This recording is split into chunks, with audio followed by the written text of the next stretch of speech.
오늘은 다른 방식으로 영상을 한번 올려봅니다. 안녕하세요. 당신을 건물주로 만들어줄 남자 박익현입니다. 이번에는 도대체 얼마나 벌어야 강남 아파트에서 살 수 있을까? 라는 주제로 이야기를 한번 해보겠습니다.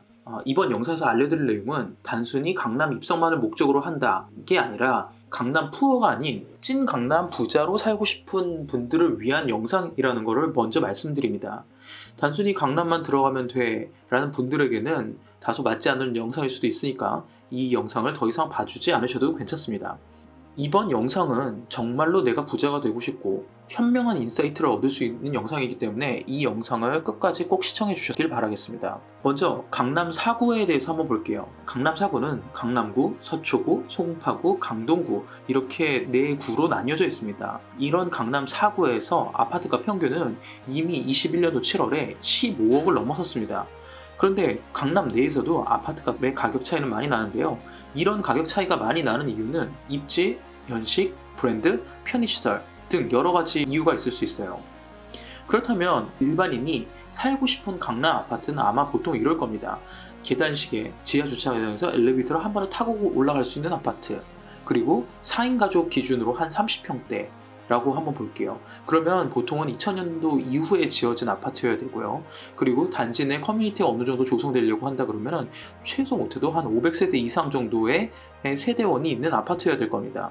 그랬을 때 이런 조건으로 맞춰서 네이버 부동산에서 가격을 검색해 보면은 이렇게 대충만 보아도 25억에서 한 30억 정도 선 되는 걸 보실 수가 있어요. 내가 돈이 많지 않아서 그래도 매매로는 들어갈 수 없고 전세로 들어간다고 한번 볼게요. 그러면 전세의 기준을 맞춰놓고 네이버 부동산에 보게 되면 못해도 평균 17억 정도의 전세금은 발생합니다. 이 금액도 조금 다소 너무 많다라고 느끼신다면 제가 조금 더 15억 정도의 전세로 강남에 산다라고 가정을 해보겠습니다. 그랬을 때 전세자금 대출이 80%까지 나왔다라고 가정을 하면, 그리고 거기서 3% 이자를 내게 되면 월 300만 원 정도의 이자가 발생합니다. 요새 뭐 금리가 조금 다소 낮다라고 얘기하시면 2% 이자라고 가정을 해볼게요. 그러면 연 2,400만 원, 월 200만 원 정도의 이자가 발생합니다. 그리고 강남에서 최소 생활비는 못해도 300에서 400만 원 정도 들어갑니다. 이것도 굉장히 작게 잡은 거예요. 자, 그러면 이런 생활비와 앞에서 나온 대출 이자만 합한다고 하더라도 최소로 나가는 비용은 못해도 500에서 700만 원입니다. 사실 이거보다 훨씬 더 많이 나가는데요. 강남에서 더 많이 나가는 이유는 강남은 임대료가 비싸기 때문에 소비자가 내야 되는 제품의 가격, 서비스의 가격도 훨씬 더 비쌉니다. 그래서 강남에서 나가는 생활비는 훨씬 비싸요.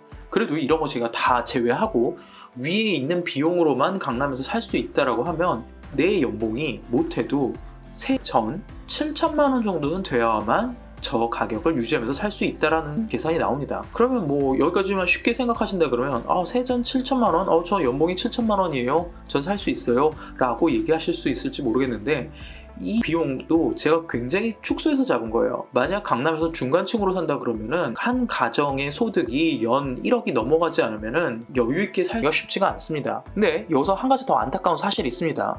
제가 위에서 들어드린 차례는 바로 전세로 산다는 기준입니다. 전세로 사는 사람 같은 경우는 2년, 지금 조금 늘어서 4년까지는 그래도 다소 앞에 전세금으로 버틸 수 있을지 모르지만 만약에 4년이 지나고 나면은 전세금은 100% 올라가게 됩니다. 비용이 축소화해서 4년 동안 전세금이 딱 10%만 올라갔다고 가정해 볼게요.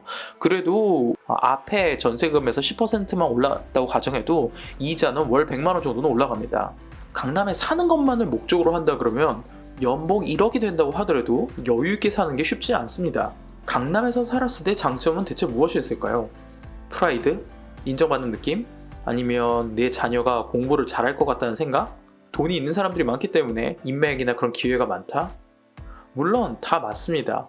하지만 이것도 어디까지나 내가 여유 있는 소득이 있고 거기서 생활하는데 지장이 없다라는 기준일 수가 있어요. 그 이유는 강남에 소득 수준이 높은 사람들이 많은 건 사실이지만 결국에 초중고 생활을 하다 보면은 소득 수준이 비슷한 사람끼리 어울려 놀게 돼요. 투자가나 사업가의 관점에서 바라보게 된다 그러면 만약 나한테 여유 자금이 없고 무리해서 강남 사는 것만을 목표로 한다 그러면 분명히 수익률로 따지면 이건 최저를 기록하는 거예요. 자녀에게 양질의 교육이 중요하고 스카이가 목표이기 때문에 강남을 간다 라고 하는 분들은 꼭 좀 생각해 보셨으면 하는 게 스카이를 간다고 과연 인생이 피는 것일지, 그리고 자녀가 명문대를 간다고 해가지고 과연 인생이 필 수 있는지에 대해서는 좀 생각을 해보셨으면 좋겠어요. 학벌이 좋아져봤자 결국엔 남 밑에서 일하는 고급 노예가 된다는 거는 이미 부정하기 힘든 현실이죠. 면학분이기 때문에 강남에 사는 게 좋다라고도 이야기를 하실 수도 있어요. 일리는 있습니다. 하지만 면학분위기가 좋은 곳이 강남에만 있는 것은 아닙니다. 그리고 강남이라고 무조건 면학 분위기가 좋은 곳은 아니에요.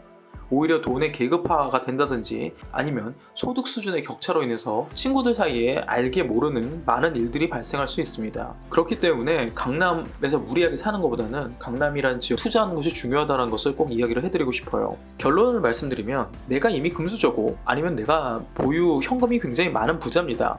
그러면 강남에 사셔도 됩니다. 근데 진짜 사업가로서 자수성가한 사업가로서 성공한 찐 부자들은 굳이 강남에 살지 않아요. 만약 나에게 면학 분위기가 너무 중요하고 그리고 또 스카이가 무조건 목표다, 돈 많은 아이들 사이에서 공부하는 게 중요하다, 그러면 강남을 선택하는 게 맞습니다. 하지만 그런 면학 분위기나 대기업 전문직보다는 제 사업가 마인드를 길러주고 부동산을 투자를 해가지고 결국에 이 아이를 건물주가 될 수 있는 마인드와 지식을 갖추게 하고 싶다, 그러면 강남 거주가 정답이 되지는 않습니다. 선택은 여러분한테 달려있어요. 단지 보이는 것, 남에게 더 잘 보여지고 싶다라는 그런 단순한 심정으로 강남을 선택하게 되면 더 큰 후회를 할 수 있다는 점을 꼭 명심하셨으면 좋겠습니다. 이번 영상이 도움이 되셨다고 생각하시면 좋아요와 구독 꼭 눌러주시기 바랍니다. 이상 건물주 IQ 협회 대표 박익현이었습니다. 감사합니다.